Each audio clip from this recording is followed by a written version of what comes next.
नमस्कार दोस्तों, मैं हूं डॉक्टर मालविका राठौर और हमारे channel homeopathy cares and cure में आपका स्वागत है। आज मैं एक डिफरेंट टाइप का टॉपिक लेकर आई हूं फ्रेंड्स, जिसका नाम है धरण। धरण सरकना, नल्ला सरकना, नाभि सरकना, जो भी हम अलग अलग भाषा में इसे अलग अलग नाम से पुकारते हैं।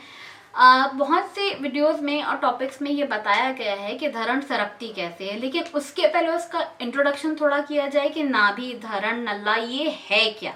ये होता है हमारी बॉडी का एक सेंटर ऑफ द पॉइंट, हमारे शरीर का केंद्र बिंदु जिसे हम बोल सकते हैं। आप सबको ये पता होगा कि हमारे शरीर में जो हमारी धरण होती है उससे लगभग 72,000 नाड़ियाँ हमारे पूरे शरीर में फैली होती हैं।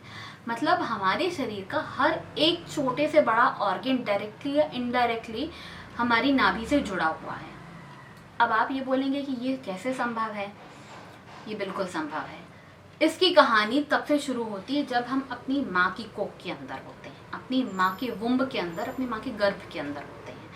तो जब हम अपनी माँ के गर्भ के अंदर होते हैं फ्रेंड्स, हमें पोषण कहाँ से मिल रहा होता है। एक बच्चा जब अपनी माँ के कोख में होता है उसे पोषण कहाँ से मिल रहा होता है, ये आप सबको पता होगा। माँ जो खाती है उसका पोषण उसकी नाभि से अम्बिलिकल कॉर्ड के थ्रू बच्चे की नाभि तक जाता है। मतलब एक नाभि से दूसरी नाभि को ये पोषण मिलता है।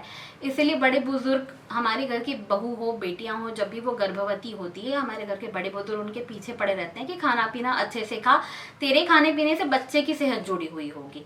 तो इसका सीधा सीधा मतलब यही होता है कि जो वो खाएगी उसका वही पोषण उसकी माँ की नाभि से बच्चे की नाभि तक पहुँचेगा और उसी समय बच्चे का शरीर ग्रो कर रहा होता है माँ के गर्भ के अंदर।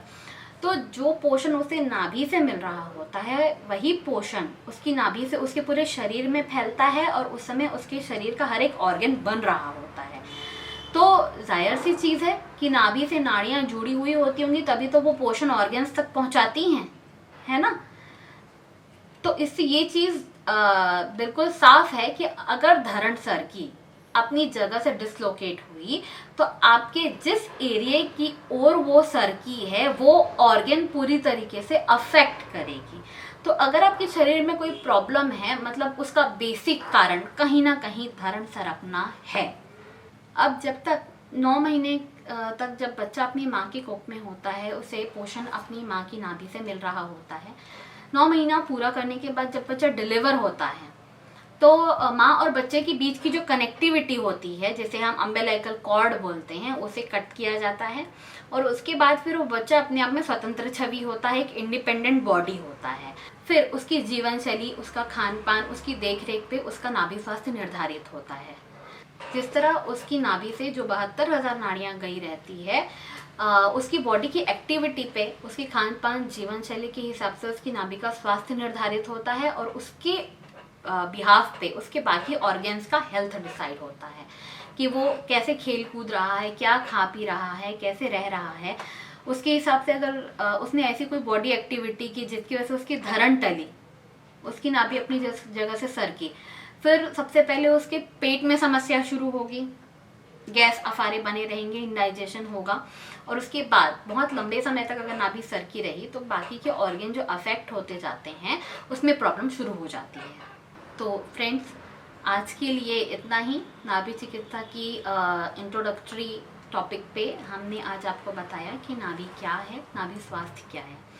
नाभि चिकित्सा से जुड़ी हुई और ज़्यादा जानकारियों के लिए हमें कमेंट करें, हमें मेल करें या हमारे कॉन्टैक्ट नंबर पर हमें कॉन्टैक्ट करें या फिर आप हमारे क्लिनिक विजिट करके हमसे परामर्श भी ले सकते हैं।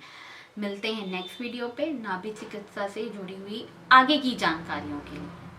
हमसे जुड़े रहें और कमेंट करके ज़रूर बताएं कि हमारी बताई हुई जानकारी आपको समझ आई या नहीं।